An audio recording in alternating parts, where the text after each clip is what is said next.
ఆనంద కోపంగా అనన్యతో ఇలా అంటూ ఉంటుంది. చూడు, నువ్వు చేసే ఈ కాన్సన్ట్రేషన్ చేసే దాంట్లో నేను సగం కాన్సన్ట్రేషన్ చేసినా నేను ఈరోజు ఇలా ఉండనిచ్చేదాన్నే కాదు, నేను ఊరికే వదిలిపెట్టను. చూడు, అనవసరంగా ఎక్కువ చేయకు.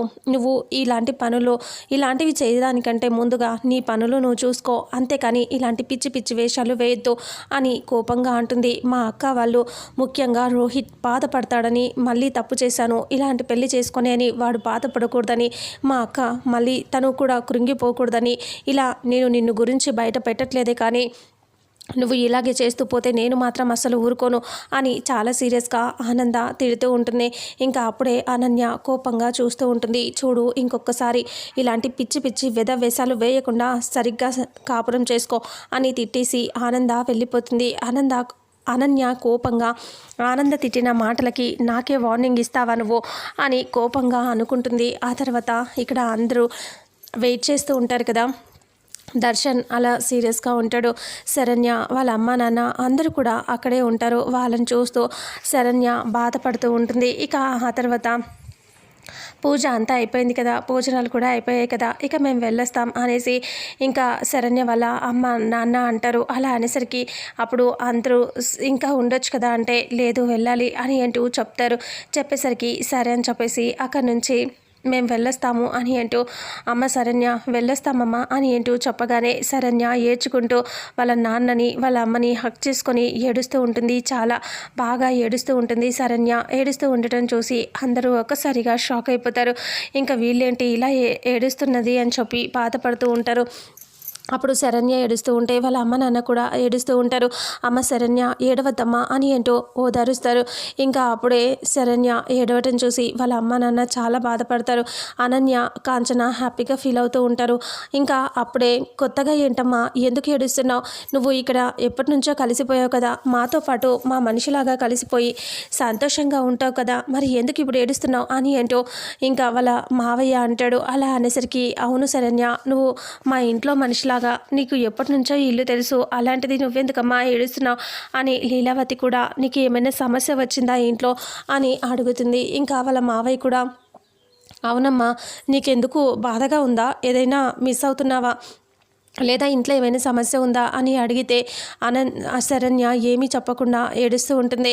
అప్పుడే విశ్వనాథన్ దగ్గరికి వచ్చి ఇలా చెయ్యి పట్టుకొని, బాబు మా అమ్మాయి జాగ్రత్త అని ఏంటో చెప్తాడు. మా అమ్మాయిని నీ చేతిలో పెట్టాము, నువ్వు అర్థం చేసుకొని చూసుకో బాబు, మా అమ్మాయి ఏ తప్పు తెలియదు, దానికి అమాయకురాలు బాబు, నువ్వే అర్థం చేసుకోవాలి అని అంటూ చెప్తాడు. చెప్పేసరికి ఇంకా అప్పుడు గీత శరణ్య చెయ్యి పట్టుకొని ఆనంద దగ్గరికి వెళ్ళి ఇలా చెయ్యి చూపించి ఇలా అంటుంది, అమ్మ మీ చేతిలో నా కూతుర్ని పెడుతున్నాను, నా కూతురు ఎప్పుడు సంతోషంగా ఉండేలా చూడండమ్మా, నా కూతురు ఉట్టి అమాయకురాలు, తనకేమీ తెలియదు, మీరే నా కూతుర్ని సంతోషంగా చూసుకోవాలి, తనని మీ చేతిలో పెట్టాను, అత్తైనా తల్లైనా అన్నీ మీరే, తనని జాగ్రత్తగా చూసుకోండి అని అంటూ చెప్తూ ఇంకా వాళ్ళు ఏడుస్తూ బాధపడతారు.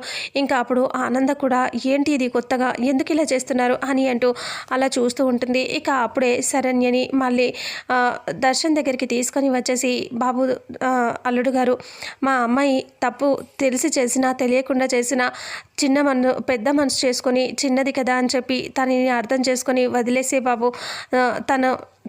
తన బాధ్యతలన్నీ నీకే అప్పగిస్తున్నాం బాబు అని ఏంటో ఇలా చెప్తే ఇంకా అప్పుడు విశ్వనాథం కూడా జాగ్రత్త బాబు అనేసి అప్పచెప్పి వెళ్ళిపోతారు. వాళ్ళు అలా వెళ్తూ ఉంటే అనన్య నేను వెళ్తాను అని బయటికి వెళ్తుంది. గీత విశ్వనాథంతో పాటు శరణ్య అక్కడే ఉంటుంది. ఇక వాళ్ళ పెద్ద మావయ్య ఇలా అంటాడు, అదేంటి కొత్తగా ఈరోజు అప్పచెప్పినట్టు ఇలా అప్పచెప్తున్నారు, ఎందుకు వీళ్ళు ఇలా మాట్లాడుతున్నారు, ఏమీ అర్థం కావట్లేదు అని అనటంతో ఇక అప్పుడే శరణ్య భయంగా చూస్తూ ఉంటుంది. మళ్ళీ దర్శన్ కూడా వాళ్ళ అమ్మ నాన్న మాట్లాడినప్పుడు సైలెంట్ అయిపోతాడు.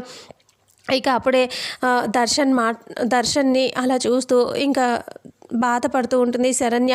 ఇదేంటి గీత విశ్వనాథం వాళ్ళు కూడా కొత్తగా మాట్లాడుతున్నారు, అంటే ఇన్ని రోజులు వాళ్ళ కూతురు వాళ్ళ దగ్గరే ఉంది, ఇప్పుడు మిస్ అవుతున్నానని ఫీలింగ్తోనే అలా అంటున్నట్టున్నారు అని వాళ్ళలో వాళ్ళు మాట్లాడుకుంటూ ఉంటారు. గీత విశ్వనాథం బయటికి వచ్చాక ఏడుస్తూ ఇలా చెప్తారు, అమ్మ అనన్య, శరణ్యని నువ్వే చూసుకోవాలమ్మా, అంటే నేను చూసుకోకుండా ఇంకెవరు చూసుకుంటారు నాన్న, దానికోసం నా జీవితమే త్యాగం చేసేసాను నేను, అలాంటిది దాన్ని చూసుకోకుండా ఎలా ఉంటాను చెప్పు, దాన్ని జాగ్రత్తగా చూసుకుంటాను, ప్రేమగా చూసుకుంటాను, సమస్యలన్నీ పోయేలా చేస్తాను అని అంటూ చెప్తే సరేనమ్మా అని అంటూ దాన్ని అమాయకురాలు పాపం జాగ్రత్తగా చూసుకోమ్మా అంటే సరే నాన్న నేను చూసుకుంటాను అని అనుకుంటూనే మనసులో దాన్ని బాధ పెట్టడమే కదా నాకు కావాలి అని అనుకుంటూ ఉంటుంది. ఇంకా సరే అమ్మ వెళ్ళొస్తామని వాళ్ళు వెళ్ళిపోతారు. ఆ తర్వాత వాళ్ళు అక్కడి నుంచి వెళ్ళిపోయిన తర్వాత ఇక వెంటనే శరణ్య గదిలోకి వెళ్ళేసరికి దర్శన్ డ్రెస్ విప్పి బెడ్ మీద పడేసి సీరియస్గా చూస్తూ ఉంటాడు. శరణ్య భయంగా వచ్చి దర్శన్ని ఆ డ్రెస్ని చూస్తుంది. చూసేసరికి ఏంటి అలా చూస్తున్నావు, ఏంటి మీ అమ్మ అయినా మీ అమ్మ వాళ్ళు తీసుకొచ్చిన ఈ బట్టలైనా నువ్వు నా కళ్ళ ముందు కనిపించిన అవి కళ్ళ ముందు కనిపించిన నాకు చాలా కోపం వస్తుంది, మిమ్మల్ని చూస్తుంటేనే నాకు ఒళ్ళంతా కంపరంగా ఉంది అని అంటూ తిడితే అది కాదండి అంటే ఏది కాదు అది ఇది చెప్పి నాతో మాట్లాడకు, చాలా చిరాగ్గా ఉంది నాకు నీతో మాట్లాడాలంటే అనేసి కోపంగా వెళ్ళిపోతే ఇంకా ఇంకొకసారి ఇలాంటివి కూర్చోబెట్టు తినిపెట్టు నువ్వు నాకు ముద్దలు పెట్టు అని ఇలాంటివి వేసాలు వేస్తే అస్సలు ఊరుకోను అని సీరియస్గా తిట్టి దర్శన్ వెళ్ళిపోతాడు. ఇంకా అప్పుడే శరణ్య ఆ డ్రెస్ని మడత చేసి చేతిలో పట్టుకొని చాలా ఏడ్చేస్తూ ఉంటుంది. ఇంకా శరణ్య ఏడుస్తూ ఉంటే ఇంకా అనన్య ఏమో చాలా హ్యాపీగా ఉంటుంది.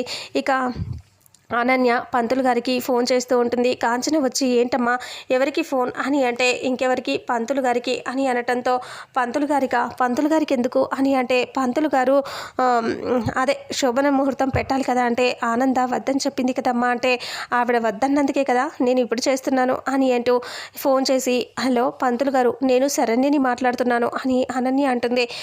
చెప్పమ్మా అంటే ఈరోజు సత్యనారాయణ వ్రతం అయిపోయింది కదా రేపు శోభన ముహూర్తం పెట్టాలి అని అనటంతో ఇదేంటి శరణ్యలాగా మాట్లాడుతుంది అని కాంచన అనుకుంటుంది.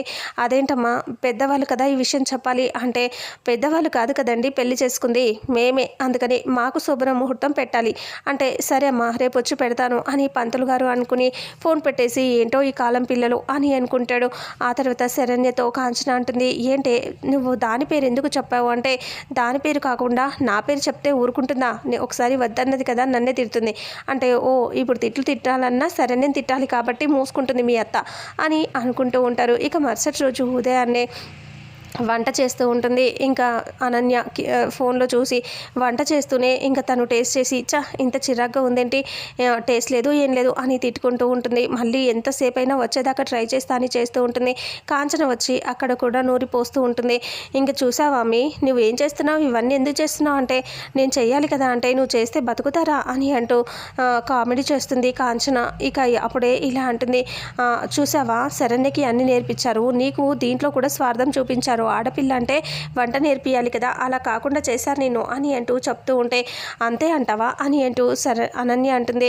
ఇక మరుసటి రోజు ఇంకా టిఫిన్స్ అన్నీ రెడీ చేసిన తర్వాత రోహిత్ని పైకి వెళ్ళి లాక్కొని వచ్చేస్తూ ఉంటుంది. రా రోహిత్ రా అని చెప్పి అంటూ తీసుకొస్తే ఎక్కడికి అని అంటే రా నీకోసం ఇష్టమని నీకు పెసరెట్ ఉప్మా చేశాను రా అని చెప్పి అంటూ వస్తూ ఉంటే లీలావతి చూస్తే ఏంటమ్మా హడావిడి అంటే అత్తయ్య మీకోసం జీడిపప్పు ఉప్మా చేశాను రండి అని అంటూ టిఫిన్ చెదురుగాని డైనింగ్ టేబుల్ దగ్గర తీసుకెళ్ళి రోహిత్ని కూర్చోబెడితే ఎందుకమ్మా ఇంత హడావిడి చేస్తున్నావు వదిలేసే అని అంటూ అందరూ వచ్చాక నేను తింటానులే అని లీలావతి అంటే లేదత్తయ్య అందరూ వచ్చేదాకా ఆలస్యం అవుతుంది ముందు మీరు తినండి అని అంటూ ఉంటే రోహిత్ అందరూ వచ్చేదాకా ఆగు అని లీలావతి అంటే నో అమ్మా పెసరెట్ ఉప్మా అనేసరికి నాకు ఆకలి దంచేస్తుంది నేను తినేస్తాను అని రోహిత్ అంటాడు. అలా అనేసి రోహిత్కి పెట్టమ్మా నేను తర్వాత తింటాను అందరు వచ్చేదాకా అంటే సరేనని ఇంకా రోహిత్కి వడ్డిస్తూ ఉంటుంది.